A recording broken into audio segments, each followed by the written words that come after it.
Coffee's anti-diabetes benefit. Regular coffee drinking may reduce levels of inflammatory markers linked to diabetes, according to new findings from a human study. Scientists from Germany, Finland and Denmark report that daily coffee consumption was associated with improved cholesterol levels and blood levels of inflammatory compounds such as interleukin-18. Our study represents the first intervention trial to investigate the anti-inflammatory effect of coffee and to develop and test coffee-derived compounds in plasma as biomarkers of coffee intake during long-term coffee consumption, stated the researchers, led by Christian Herder from Heinrich Heine University Dusseldorf.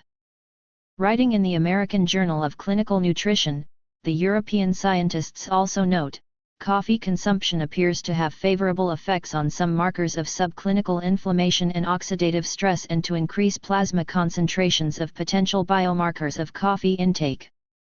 Because subclinical inflammation is a risk factor for type 2 diabetes, our results suggest one mechanism that could mediate the reduced risk of type 2 diabetes among individuals who habitually consume coffee for years. Coffee and its extracts.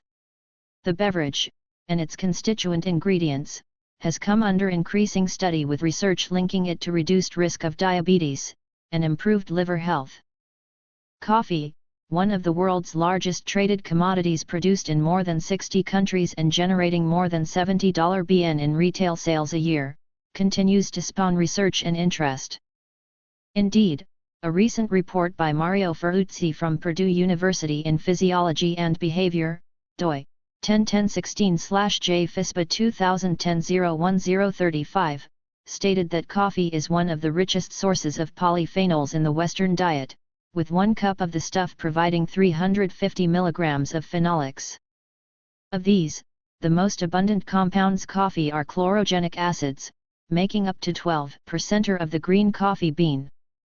The most abundant of these compounds is caffeic acid. New data. The new study, supported financially by the Institute of Scientific Information on Coffee, which is a consortium of major European coffee companies, involved 47 regular coffee drinkers.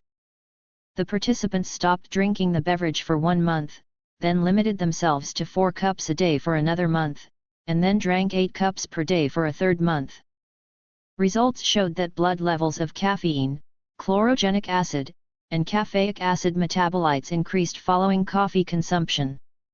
Furthermore, levels of the pro-inflammatory interleukin-18 and 8, isoprostanet, a marker of oxidative stress, decreased by 8 and 16%, respectively.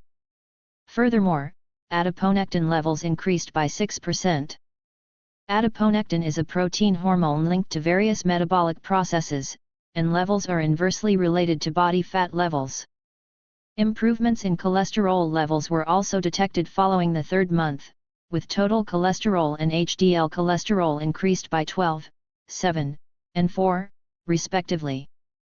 On the other hand, the ratios of LDL to HDL cholesterol decreased by 8%, they added. Glucose metabolism was unaffected by coffee consumption.